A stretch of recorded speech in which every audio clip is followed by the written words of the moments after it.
Om Jnana Timirantasya Jnanam Jana Shalakaya Chakshur Militam Yena Tasmai Shri Gurave Namaha. In this verse, we find Parikshit Maharaj is asking an important question to Sri Gurudeva Goswami, and the discussion that follows in the purport brings up many other important points. This is Sri Gurudeva Goswami's answer to Parikshit Maharaj's question that well, how is it that the gopis became freed from material attachment by lusty desires towards Krishna? Because lusty desires, that's described throughout the Vedic literatures as the very cause of material bondage. In Gita, Krishna quite extensively discusses that Jahi Shatru Mahabaho Kamarupa Durasadam, that you overcome this enemy in the form of lust. It is the enemy of self-realization. Should be overcome. As long as one has got lust, he is bound up in this material world. So how is it that the gopis became free from material attachment by lust? Sukadeva Goswami said, I already answered this. You should be more smart in relationship with Shishrupa, who was so envious of Krishna. But he got liberated. Of course, Parikshit Maharaj, he is not only asking the questions for his own benefit. There are different reasons for his asking these questions. One reason is that in the assembly where Shukadeva was speaking, there were many rishis present, and not all of them were on the platform of pure devotion. So many of them would have difficulty to understand all these points. And therefore, Parikshit Maharaj, understanding that, he asked these questions. Also, that came for the benefit of all future generations like ourselves, who need these points described in detail, repeatedly. And also another reason is to churn the ocean of Krishna Katha.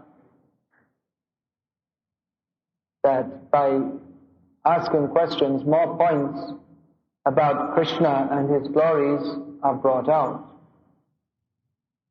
That is the nature of Krishna Katha. It's ever fresh. There are always new angles to consider. How wonderful is Krishna. Therefore, Anantadev, who is unlimited, Ananta means without end, so he's unlimited. But the glories of Krishna are also Ananta, without end, so they're also unlimited. So that it also means that he doesn't reach the end of describing Krishna's glories. So here the question comes up, and the answer, as any devotee in Chaitanya Mahaprabhu's Sampradaya should understand, is that when it's described about the lust of the gopis, it's not actually lust in the same way that a materialistic person lusts after a materialistic object, but that apparent manifestation of lust is actually prema, pure love for Krishna. There's a vast difference between the two. As Krishnadas Kaviraj Goswami explains that Atmendriya Priti Vancha Tare Bale Kam Krishnendriya Priti Icha Dhare Premanam, that the desire to satisfy one's own senses, that is called lust. But the desire to satisfy Krishna, that is called prema. And the gopis are the topmost example of Krishna prema, because they sacrifice everything for Krishna. All devotees sacrifice everything for Krishna, but the gopis sacrifice to a degree which is incomparable. The example is there in Bhagavad Gita of Urdhva Moolam Adashtakam Ashpata Praharabhyayam, of the banyan tree of this material world, which gives the idea of the perverted reflection. Everything in this material world is a perverted reflection of that in the spiritual world. So in the spiritual world, the topmost manifestation of Krishna prema is that of the gopis. who sacrificed everything for Krishna. But the perverted reflection of that is the illicit sex in this material world. Because the gopis' relationship with Krishna appears to be illicit. According to Vedic standards, it was not proper for Krishna to dance with the gopis, according to mundane standards. But of course, Krishna is not mundane.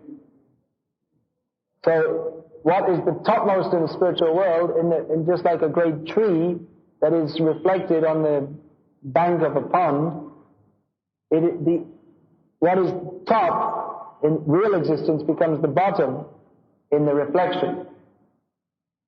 So therefore the Krishna is meeting with the gopis, dancing with the gopis, relating with the gopis. It is misunderstood by materialistic people who are envious of Krishna. They take it that Krishna is lusty like them. The gopis are lusty like ordinary girls, and Krishna is lusty like an ordinary boy. So it's very exclusive, esoteric subject matter. It's not easy to understand. Even we'll come to, I hope I'll come back to that later, Madhvacharya, his understanding of the gopis, and Krishna here is quoted in the purport, but his understanding is not exactly the same as those of the Vaishnavacharyas. The gopis are the topmost devotees. They defeated Krishna. Because Krishna being unlimited, he's able to promise in Bhagavad Gita, Yeyatamang prapadyante tang tathaiva bhajami aham. As anyone worships me, I reciprocate with them. And Krishna's ability to give to us is more than our ability to give to him. As Prabhupada used to quote his father, that God has 10 hands. Of course, he has unlimited hands. Sarvata pani padam tat. Everywhere are his hands of limits. But just for example, is given, he's got 10 hands. We only have 2. So if God wants to take something away from us, then how can we resist? And if he wants to give us with his 10 hands, we only have 2 hands. How much can we take? So his ability to reciprocate is unlimited, and our ability to reciprocate our ability to give is limited. So Krishna makes a promise in Bhagavad Gita that as you surrender to me, so I reward you accordingly. But in the case of the gopis, Krishna was defeated because their love for him was such that even he said, I am unable to repay you. He admitted defeat. The gopis, they took the promise of Krishna, they tested it. We know Krishna is a liar. You can never trust him. Now let's see if he can fulfill. And Krishna tested the gopis. He was dancing in Raslila. He left in the middle of Raslila to see how will the gopis behave. What is their reaction?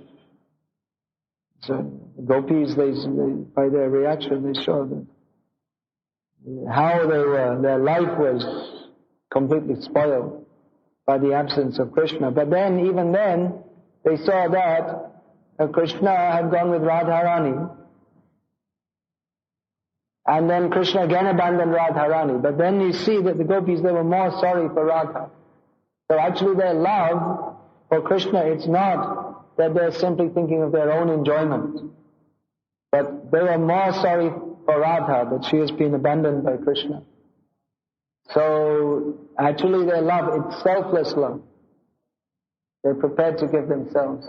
They showed that they fully gave themselves to Krishna. And then Krishna said that, I cannot repay you. So Krishna is defeated by the love of the gopis. So these are very confidential subject matter, very easy to misunderstand, very relishable, no doubt, but very easy to misunderstand. Nevertheless, that is Chaitanya Mahaprabhu's gift, that he particularly wanted to give this knowledge of Krishna in Vrindavan. Aradhyo Bhagavan Vrajesh Tanyas Tadhama Vrindavanam Ramyas Kvachidupasana Vrajavatu Vargena Yakau Pita Srimad Bhagavatam Pramanam Amalam prema pramartho mahan Sri Chaitanya Mahaprabhu matamidam tatradaro namaha. This is the description of Chaitanya Mahaprabhu. Sri Chaitanya Mahaprabhu mataridam. This is Chaitanya Mahaprabhu's statement. This is his line, that the Supreme Personality of Godhead is worshipable, especially that son of Nanda Maharaj. There are so many different forms of the Lord, but especially Krishna in Vrindavan. Brajesh Tanaya. Brajesh means Nanda Maharaj, and the son of Nanda Maharaj, Krishna. This Krishna, Vrindavan Krishna. And just as Krishna is worshipable, so also his dham, Vrindavan, Tadhama Vrindavan. Then the topmost method of worship of Krishna is that which is conceived of by the Gopis. Vrajavadhu means the wives, married women of Vrindavan. Vargena Yakautita. Srimad Bhagavatam is the topmost evidence in all the Vedic literatures, and the topmost goal of life is prema, love of Krishna. So this is Sri Chaitanya Mahaprabhu mataridam tatradaro napara. Srinath Chakravarti, follower of Chaitanya Mahaprabhu, says that this, we worship the path of Chaitanya Mahaprabhu. We don't follow any other. Now, in this purport, we have quotes from Madhvacharya from the Skanda Purana, in which there's some very interesting analysis. However, even though we are in the Brahma Madhva Gauriya Vaishnava Sampradaya, practically the Gauriya Vaishnava Sampradaya has some differences with the original Madhva Sampradaya. It's a controversial point. That Madhva, he doesn't accept the Gopis in the same way that Gauriya Vaishnavas do. But then no one. In the Bhakti Sampradaya, they worship Radha Krishna. But they worship in conjugal relationship. Of course, Prabhupada uses the word conjugal to mean simply a relationship of attraction. But actually conjugal means married relationship. That's the dictionary meaning of the word. So he worships them as married. Because in Shastra it's also stated that actually Radha and Krishna were married in the forest of Vrindavan by Brahma. He performed such a ceremony. So, that is stated. But,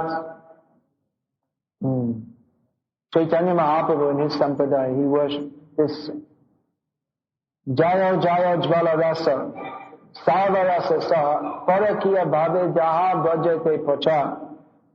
This Akyat, unknown Krishnadas, one of the many Krishnadases, sings this song. He's saying all glories to the Jayo Jayo Ujjvala Rasa, the topmost radiant rasa, relationship, exchange, juicy relationship, which is the essence of all relationships. That is the Parakiya Bhav. That means the relationship of Krishna with the Gopis, which is not according to wedlock, not according to Vedic directions. Parakiya bhave jaha brajete pracha. This is only in Vrindavan. You won't find in Dwarka or Ayodhya or Srirangam or Udupi or any of these places. There's no such discussion. And, that is only in Vrindavan. So that is very secret and mystical. That actually the Gopis, there is no question of immorality in such a thing. Actually, from the Krishna conscious point of view, if anyone thinks, this is my wife, that's immoral. Because it's every living being is meant for the enjoyment of Krishna. That's why once one newly married couple, they came to Gaur Kishore Das Babaji Maharaj, and they asked that you please give us blessings for family life. So he said, yes, I'll tell you how to live a proper life as a family man. You should see your wife as a part and parcel of Krishna, devotee of Krishna. So you should serve her in every respect. Not that your wife should serve you. If you think my wife is serving me, then you are in the position, Ishvaraham aham bhogi. I am the controller. Actually, in terms of worldly morality, that must be there. That's also given by Krishna. These are the Vedic directions. But the whole point of Vrindavan Leela is that it's beyond the Vedic directions. It's on a completely different platform. On the worldly platform, that is laudable, that the wife should follow the husband, and it's despicable if she doesn't.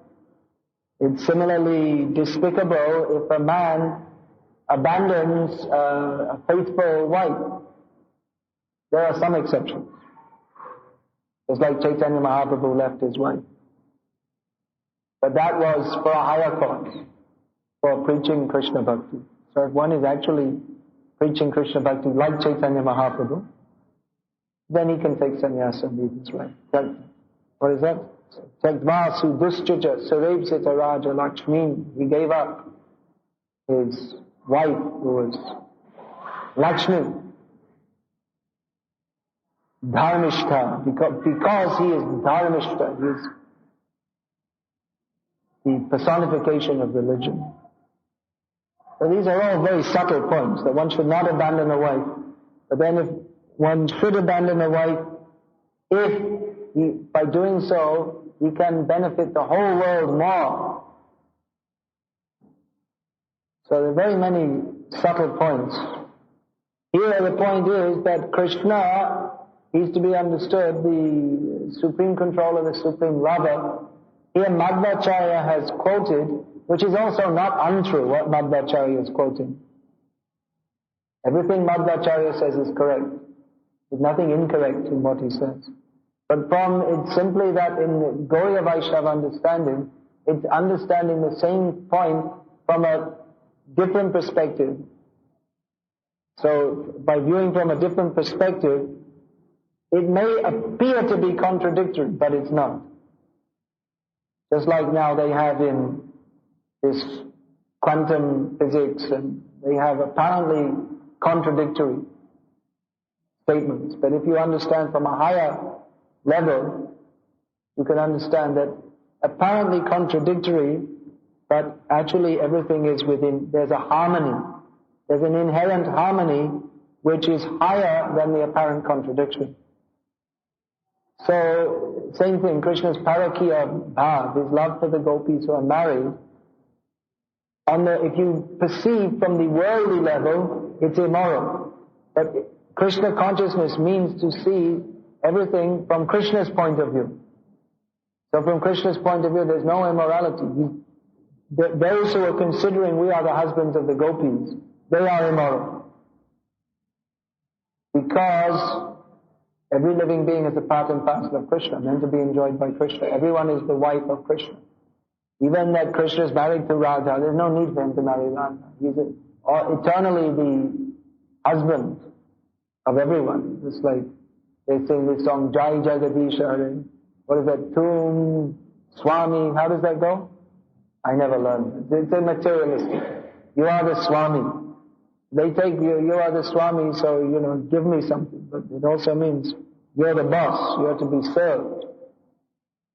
So he is the Swami, he is the controller and the master and the husband of every living being. So, relationship, just like you say Swami, if the wife says Swami, that means she accepts the husband as superior controller, but it's also a relationship of love. So, generally, religionists, theists, they emphasize the part of being subordinate to the Supreme Lord. which is correct. It's not incorrect.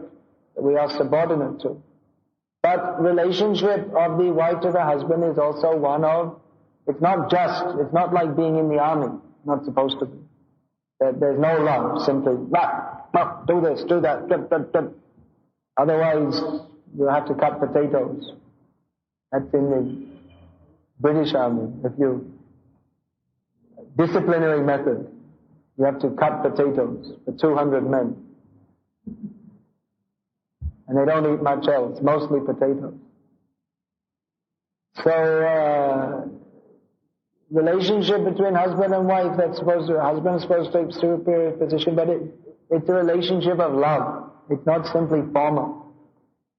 So, love, that is expressed in all the sampradayas, but especially in Chaitanya Mahaprabhu's sampradaya, love is emphasized more than rules and regulations. Of course, in the beginning stage, rules and regulations must be there, but the important thing, prema pumartho mahan, prem, love of God.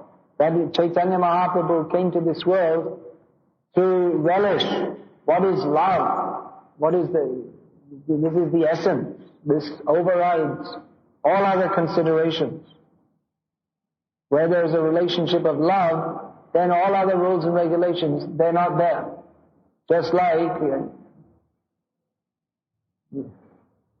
out of love, you may do something that should not be done. Just like you see Mother Yashoda is always putting Krishna on her lap. The mother, she takes, even the boy is grown up, she may take him on her lap and pet him. And she doesn't, any grown man except her husband, she's not supposed to do. And even from the boy's point of view, he's maybe a grown up, but because there's a relationship of love, therefore she's putting on the lap. Similarly, the mother is worshipped by the boy. Young boy is supposed to consider the mother as worshipable. Matri Devo Baba. Still he's sitting on her lap. You're not supposed to do. Any worshipable person, you're supposed to only be below their feet, but he's sitting on the lap. Because it's a relationship of love, therefore other considerations, they become subordinate to that love. No mother would be very satisfied if it's just wants to take the son on her lap and says, no, you're worshipable to me. All right, but I'm your mother also. So there's no rules and regulations. They're gone. Just like the same thing. The prime minister of the country, everyone is very respectful. But his mother, when he goes to his mother's house, then she may be saying, just chastising him and treating him in a very familiar manner, because there's a relationship of love. He's superior to her. She's not the prime minister. She can't sign a letter that you drop a bomb on Pakistan or whatever. Of course, our present prime minister, I presume his mother's already dead and gone. She's still alive? No, he's pretty old himself. Anyway, she doesn't have the power that he does. She doesn't have the respect that he does. But when they're alone and together, then it's, she doesn't care. He's the prime. There's no question of a formal relationship because she's his mother. It's the relationship of love is such that he is always to her first and foremost my son. And that he's prime minister doesn't really make any difference to the relationship. So in the same way, where there's a strong relationship of love, you'll see even the Gopis, the Vrajavasis, they can understand that there are many indications that Krishna is God. He showed the Vrajavasis, the whole Vaikuntha world. He showed Mother Yashoda, the Vishwarup within his mouth. He killed so many demons who are not possible to be killed even by Indra. So many indications he gave that he is God. But the Vrajavasis, well, he might be God, but what the hell, He might be God, but he stole my butter. I'm going to complain to your mother, you rascal. Stealing the butter. And they go and complain to Mother Yashoda. Okay, Krishna, I'm going to beat you. No, don't beat him. I don't want him beaten. They're complaining to Mother Yashoda. Mother Yashoda is saying, no, I'll beat you. No. Don't beat him. Mother Yashoda, she's very strict, very heavy. Tied Krishna up. Won't accept any bad behavior. Very strict mother. Then all the trees came crashing down and Nanda Maharaj and all thinking, what are you doing? You tied him up. You see, you put him in such danger. You almost killed him. You see, he's crawling away and he went between the trees and the trees fell down, and by the grace of Lord Narayan, the trees didn't land on his head. Otherwise, he would have been killed. What are you doing? Mother Yashoda is hiding in the corner. You see, all the Brajvasis are chastising her. You see, you almost killed Krishna by tying him up. Even Krishna is afraid. I don't want to go. No, my mother is very dangerous. She's tying me up and she's threatening to chasing me with a stick. I didn't do anything wrong. So this, on the platform of love, then actually everything is substantiated philosophically. But there's no consideration of philosophy. As Prabhupada often said, the Gopis, they're not studying Vedanta Sutra. You won't find it in... But what are they doing when they're churning the butter in the morning? They're chanting the glories of Krishna. That is the conclusion of Vedanta Sutra. That we should... There are so many verses. We should glorify Krishna. Yad kirtanam, yad smaranam, yad ikshanam. He should be glorified. He should be heard about. He should be remembered. So this is the conclusion of Vedanta Sutra. The Gopis, they're the greatest scholars because they're always chanting the name of Krishna. Rigveda, Tayajya Veda, Sama Veda, Piyatavana, Adhitas, Tena Yena, Dvam, Hare Yakshara. Anyone who says Hari, these two syllables, it's understood. They already read all the Rig Veda, Sama Veda, Yajur Veda, Atharva Veda. They're completely perfect scholars.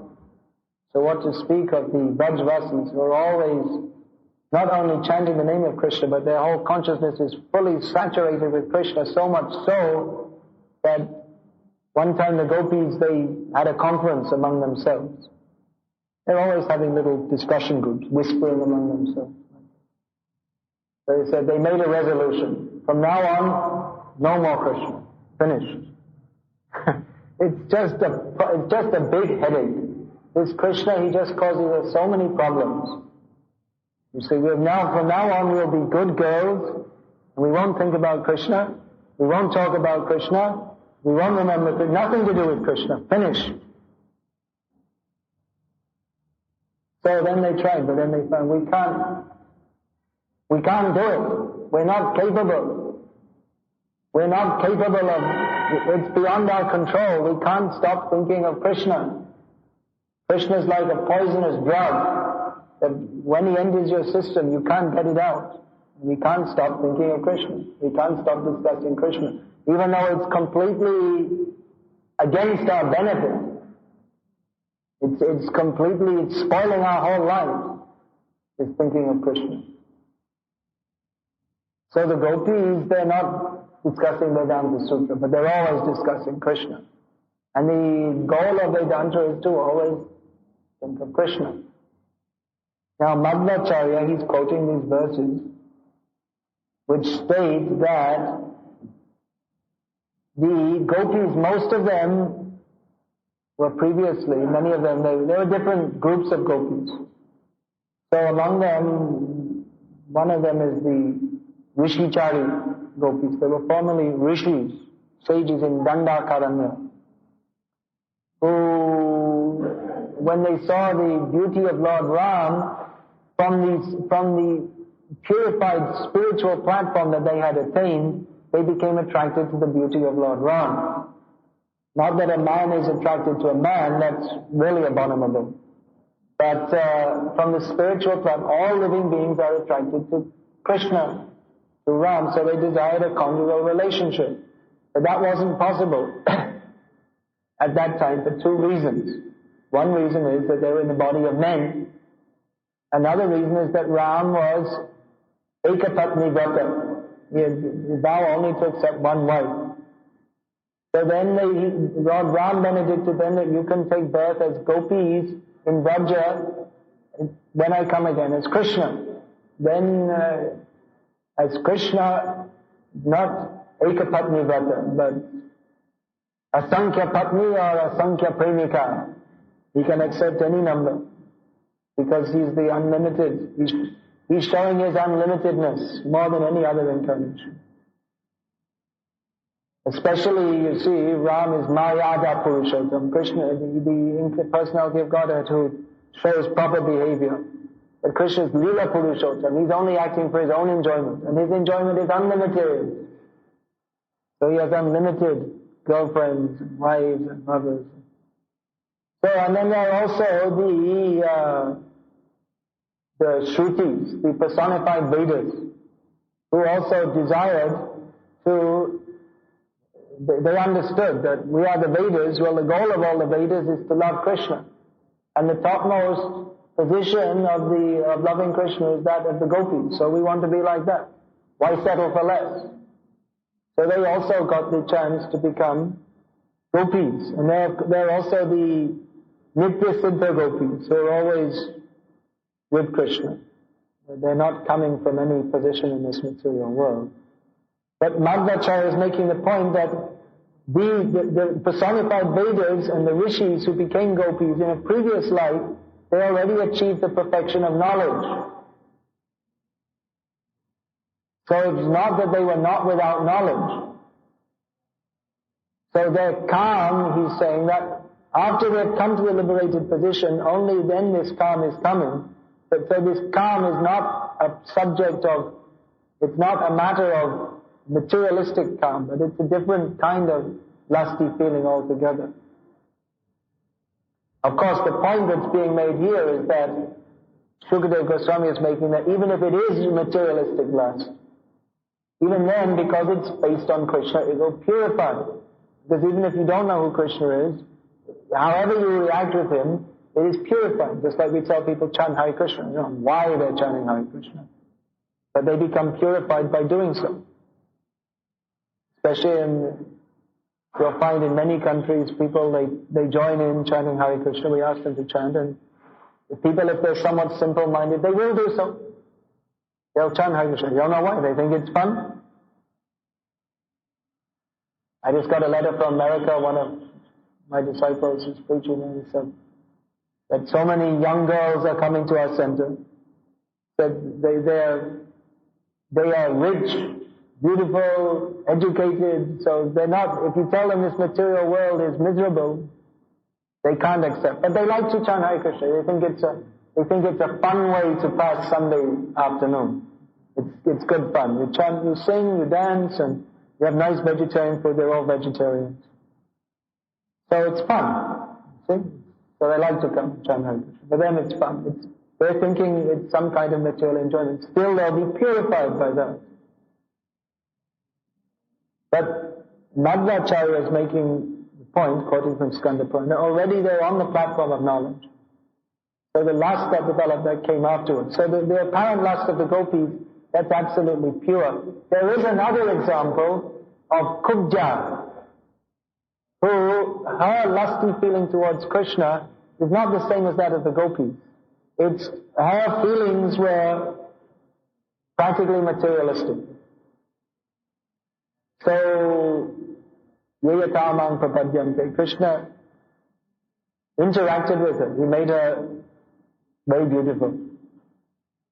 And he visited her, but her feelings, it's not that she also became purified by that. But for the gopis, actually, when it said that they were purified, it doesn't mean that they were ordinary, lusty, materialistic people. But those who were previously the Dandakaranya rishis, and those who were the personified Vedas, if there was any tinge, there may still have been some slight tinge of material attraction, just like in the Vedas.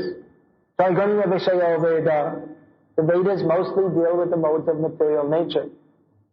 So if there was any tinge of material attraction, that became burned out by these strong feelings of attraction for Krishna.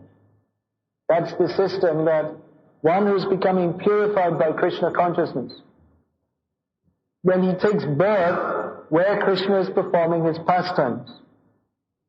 So these rishis of Dandakaranya and the Shrutis, they took birth in Vraja, and by associating with the eternally purified gopis whose feelings for Krishna were intense, then by that association, already the feelings of the Shrutis and the Rishis were already intense, but by associating with that of the Nitya Siddha gopis, then whose feeling for Krishna is most intense,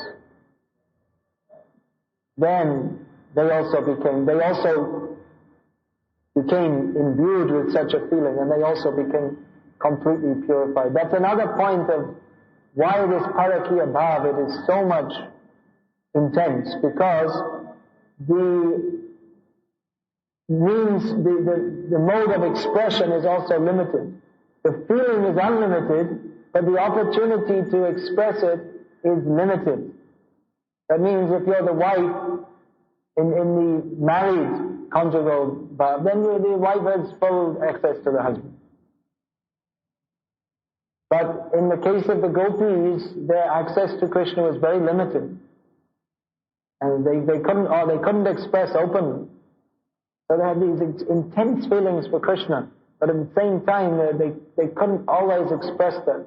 And even when they were together with Krishna, there was always some fear that now we'll be found out. And they knew that we only have a limited time.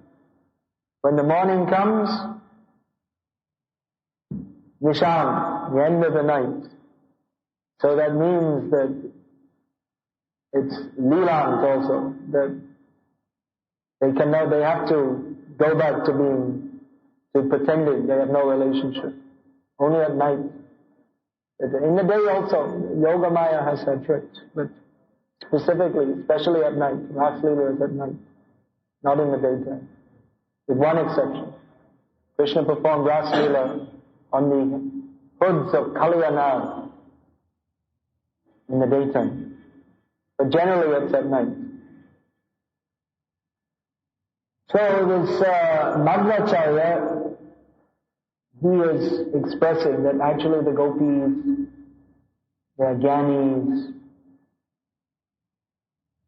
which is not untrue, but Gauriya Vaishnava Sampradaya, we don't think of them, the gopis, as being jnanis. We think how they have their love for Krishna. That is, love takes in the jnana, vairagya, that's already included. But for the pure devotees, although jnana is important for the sake of preaching, and although jnana is important for those who are not fully purified, but on the platform of love, there's no sitting down and discussing Vedanta Sutra or any such thing. Simply how to satisfy Krishna. That's why I'm saying also that we're discussing this philosophy in this class, but then we also have to see how the temple is kept clean. It's not just some philosophical discussion, not simply some theory, but practically we have to see how the temple is clean. There's so many points. We have to know how to satisfy Krishna. Bhakti means how to satisfy Krishna. The gopis are praised so much because they were completely dedicated to satisfying Krishna, and they knew how to do so. So we're following sadhana bhakti, means we have to cultivate learning how to satisfy Krishna. What is pleasing to Krishna? We cannot imitate the gopis. If we think that, well, I will simply love Krishna. No need to do any service. The gopis, they're doing service. They're full efforts. But this is common problem here in India and now all over the world. We see that people think that, they hear that love is the highest. So they think, okay, we'll just love. You see, the gopis, they just love Krishna. But the love for the gopis was so intense that there was no possibility of their being diverted. But on our platform, we don't have such love. So we can be diverted at any point towards sense gratification. And generally that's what happens. The people say, yes, we love Krishna. I only love Krishna. We're not interested in philosophy. Not interested in philosophy means that you'll become a materialist in the name of loving Krishna. That we just love Krishna. Pushtiman. We just love Krishna. That's also, the emphasis is on love. But without proper understanding, you'll find there was one Pushtimagi lady in Calcutta. She said, well, I just treat my Gopal as my son. So all my other sons, they sit with me and watch TV. So we put Gopal on the seat and we also watch his TV. But that's not the problem. That's a misunderstanding because Gopal doesn't like to watch TV and nonsense TV. Gopal doesn't need a close-up advertisement. He doesn't use close-up or any such stupid thing. So misunderstandings will come.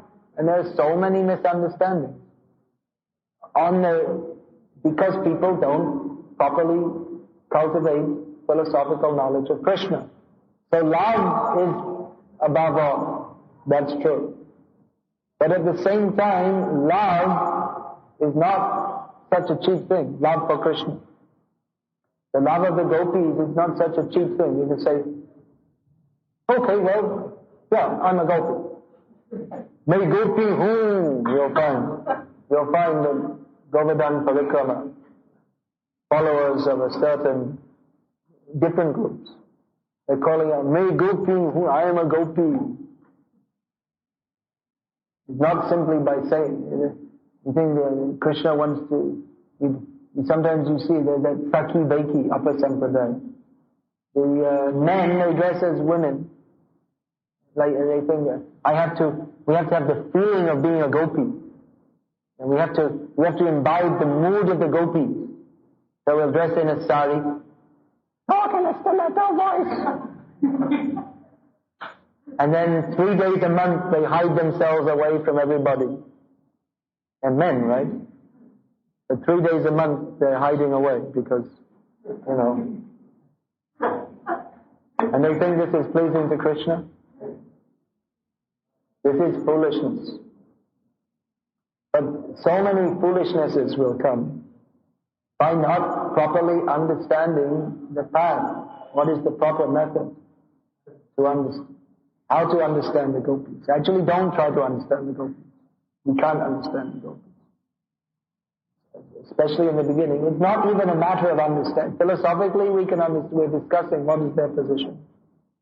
But we have to follow in the footsteps of the devotees, not imitate. You see, yogis, they came as 6 Goswamis, Rupa Goswami is Rup Manjari, who is considered on the esoteric platform, Rup Manjari is the leader of all the devotees.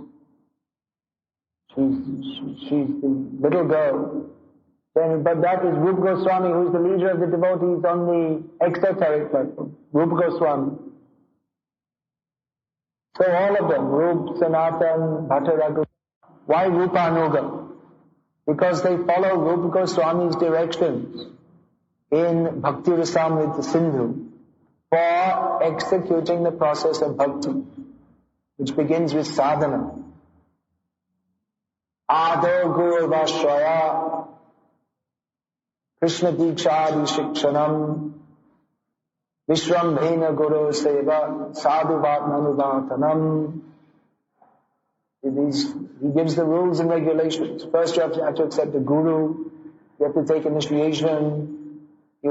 See, some sahajiyas, they say that you have to follow in the footsteps of the gopis. The gopis didn't have any guru. So we don't need any guru. And like this, they didn't worship Tulsi. See, so we shall not worship Tulsi. Oh, funny ideas, so many wrong ideas.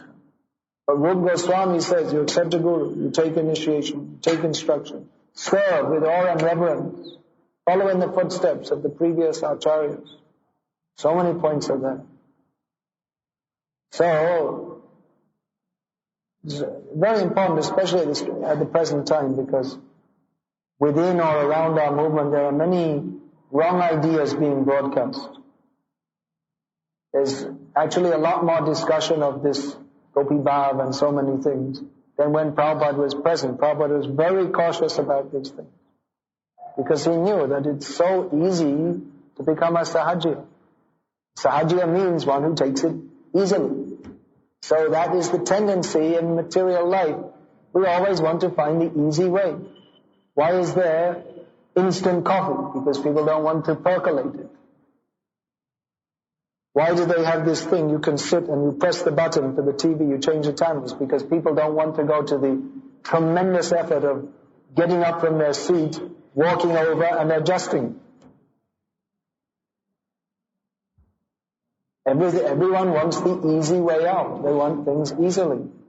So even in spiritual life, that tendency may be there to try and take it easy. You may say, well, why should I do all this service? Why don't I just love Krishna and become a gopi? Why all this, rising early in the morning? I'll sleep late, but when I get up, I'll put on my best sari and become a gopi. Why follow the difficult path? Actually, Krishna consciousness is not difficult, but there's some purification is required. It's not that you can just you become the world long jump champion and take a long jump into the Ras Leela. You won't get there. It's too far to jump. You can't jump into Golok Vrindavan. And even if you try, Durga is there. Durga means difficult to go, difficult to get out of. You'll bang even if you see there's the coverings of the universe. The first one is earth. So you'll smash your head against the rocks and fall down and become a worm in stool if you try to do such a thing. So there's a process how to cross beyond the coverings of the universe, beyond the Viraja river, beyond the Brahmalok, beyond Vaikuntha, beyond Dwaraka, beyond Mathura, to go to Vrindavan. There's a process to go to Vrindavan. The process has to be followed. And Sahaj, no, why we want anything easy? The gopis, their whole existence is not easy. Why they're considered the topmost devotees? Because they go through so many difficulties to serve Krishna. So in materialistic life, we're always trying to avoid the struggle. Or even if someone struggles, they struggle for some sense gratification. But as devotees, we should welcome the struggle to become Krishna conscious, because without that, how can we be purified? Without that, anyone can say, anyone can talk, anyone can read a book and talk about the gopis. You can talk about it. But where's the proof that you actually love Krishna? You have to struggle for Krishna. You see, Prabhupada, he went through so many difficulties to establish the Krishna conscious movement. That shows how much dedication he had to Krishna. Others are sitting at home and discussing Gopi Bhav. But the gopis, namely Rup, Sanatan, Bhatta, Raghunath, they all want, what they want is to, and Krishna has come as Krishna Chaitanya Mahaprabhu. The gopis, their business is to satisfy Krishna, so they want Krishna consciousness preached all over the world. So that struggle, that is required. Simply to talk about the gopis is one thing, to follow in the footsteps, to accept all difficulties for serving Krishna. That is the test of a devotee. So we should welcome the chance to struggle for Krishna, the chance to become purified, the chance to serve Krishna That's why Prabhupada said that the neophyte devotees can remain in the temple ringing the bell. But the advanced devotees, they should, of course they also, not that they don't go to the temple, but they should be out preaching, spreading Krishna consciousness. So how to understand the gopis? It's not an easy thing. Now we are discussing this. But it's very relishable also. Bhavanti hritkana rasayanam katha. It's very relishable to hear about Krishna. Manobhiramat. You see, Bhagavatam itself states, you'll find within the text, you see, this is very nice. Shukadev Goswami says. Parikshit Maharaj says. This Shukadev Goswami says. Rasayana Katha. It's very relishable, tonic topics. And Parikshit Maharaj says, Manobhiramat. It's very pleasing to the mind. So they say, it's very nice. We should discuss. But at the same time, we should know that unless we're prepared to make the effort to serve Krishna, take the struggle, do whatever is required to serve Krishna, then such discussions are simply artificial. It's not meaningful. Unless we're prepared to make a sacrifice to serve Krishna. That's why, actually, I'm very concerned how now this temple is built, how to keep it clean. If we don't keep it clean, that means we're not Krishna conscious. It means we're unconscious. Pasyanapi na pasyati. We see dirt is thrown here and there, but we don't see. We're just thinking of the gopis. Which gopis you're thinking of? And we have to see. So, actually I want to speak something about this also. I said I'd speak something. Everyone should hear. Anyway, where's Ramdas? At least he should hear. He was here. He was here to hear. But now he's gone. Anyway, I gave him that essay. The point is that it's a very simple thing to understand. It may not be so easy to do. But, see, we're worshipping Krishna not only on the altar. Don't think Krishna is only on the altar. This is all, actually Krishna is everywhere, but especially his temple means that this is supposed to be like the whole area is below Dham. You should think like that. This is a place where Krishna has come so we can serve him. So it's not only on the altar. You offer some nice sabji, rice, dal, and then you eat it. And very nice, very happy. Not like that. But we have to think how we have to make everything neat and clean and tidy and nice. Is all, you see, traditionally they'll take the deity outside also for inspection. Isn't it? They'll take the deity on a palki. In Mayapur you're saying they're doing in most of the temples in South India regularly. They take the deity outside also. So all the devotees come and they have a nice kirtan and the Lord sees. That's stated in Shastra that we should, Lord Krishna says to Uddhava that devotees, they should make nice gardens for me. So all these nice gardens, it's not actually meant for the public. It's meant for Krishna. It's all meant for Krishna. So Krishna should come. See, in the evening you can take him in the nice garden and fan him, and he can enjoy being in the nice garden which is made for him. But if the nice garden is full of cigarette packets and gutka packets and plastic cups that were thrown away 3 months ago and no one bothered to pick it up, then what is that? That means we're not Krishna conscious. It means we're in the mode of ignorance, actually. Pravritin cha nivritin cha janana vidur asura. What's the next word? Na. That those who are demons, they do not know what is proper behavior and what is not. Then the next word, na, they don't have. 3 things Krishna says. Anyone can say? No one knows this verse? Na shocham, they are not clean. Na shocham, na pichacharo, na satyam teshu vidyate. They're not clean, they're not properly behaved, and they're not truthful. These are the symptoms of who? The demons. Janana vidur asuraha. Those who are demoniac. It's actually demoniac not to be clean. It's one of the, in the mode of goodness, one is clean. Now of course to keep a very big area like this clean, it's not so easy, but it's not impossible either. And as we've invited Krishna here, we have to keep everything clean. It's not impossible means there are so many institutions. If you go to any big company, like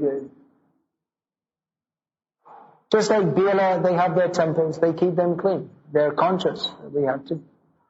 Any big company, I don't know, if you go to Bits Pilani, who's that run by? That's also Birla. So they keep everything. Any respectable telco or Rasan Tubro, if you go to their grounds, everything they keep clean. Because they have some idea that we're a respectable organization. So we shouldn't look like the Chobapati. Even sometimes you go in the Chobapati and it's so clean, actually. In some of the houses, in some places. Inside they keep everything very clean and neat. So it's not impossible, it can be done.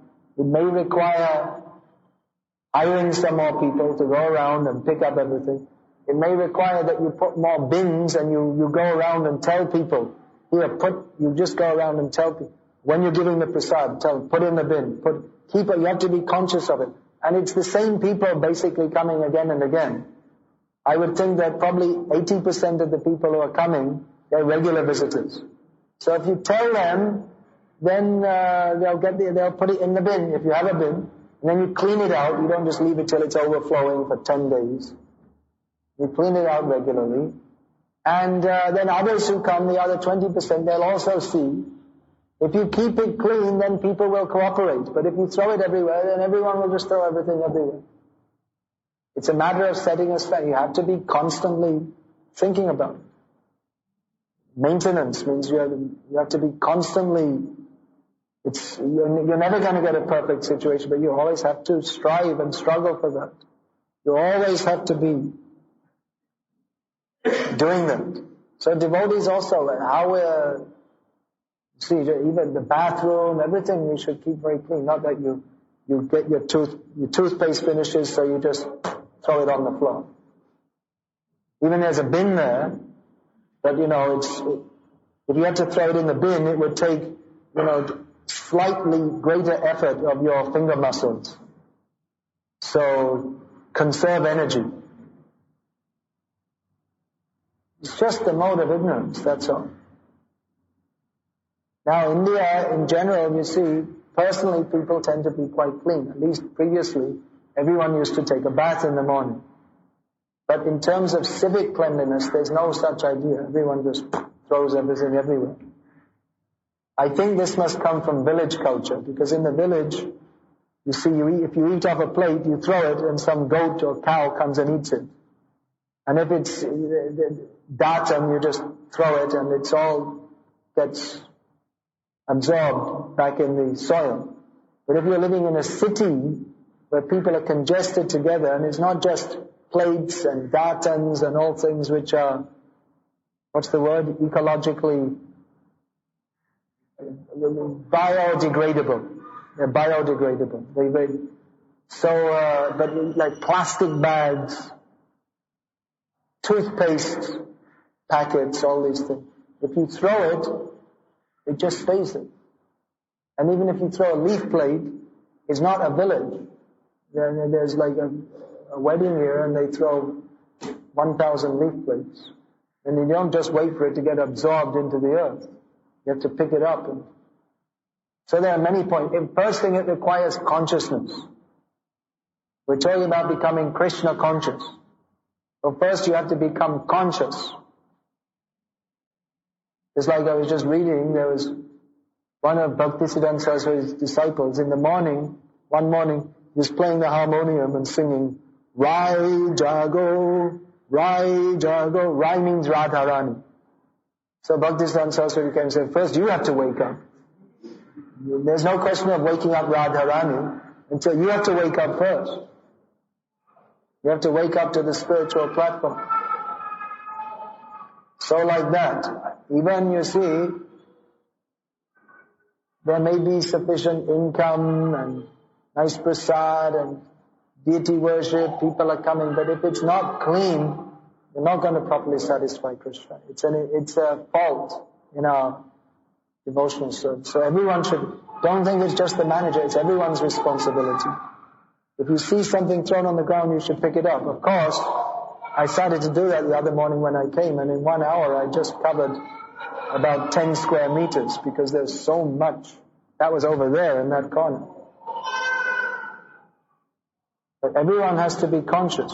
The bad habits that we've imbibed since our childhood, we should give that up. We should come to a better standard. We have to become Krishna conscious. We have to come to this standard of living in the spiritual world. You have to do everything first class for Krishna. So cleanliness is a very basic principle of Brahminical life. If one is not clean, he cannot be a Brahmin. There's no question of being a Brahmin. You're not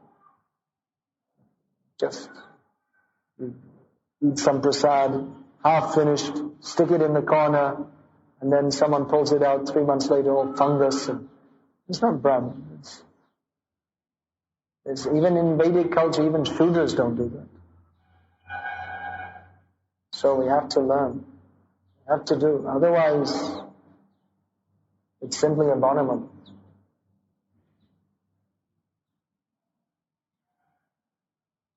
So I see now there's been some cleaning going on here. Is it? There's not Pratipadam Purna Kachara. Aisa nahi hai abhi. At every step you're stepping on Kachara. It's not like that now.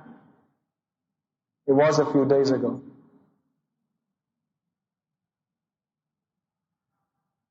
But it's a constant thing. You have to constantly go on. If you need to hire some more staff, hire them. Don't be miserly. Hire some more staff. Then you have to supervise and train them. Your job every day, you have to go and pick up everything that's thrown down. And like I say, put the bins, and when you're giving out the prasad, tell people, put it in the bin, put it in the bin, put it in the bin. Train them. And then you have to, of course not everyone will, then you have to pick it up. It can be done. It's not impossible. But it requires consciousness. And then if we keep clean, then our own consciousness, that we're not clean, that means we're not in good consciousness. It means we're in dirty consciousness. But if we keep clean, then automatically our own consciousness will improve.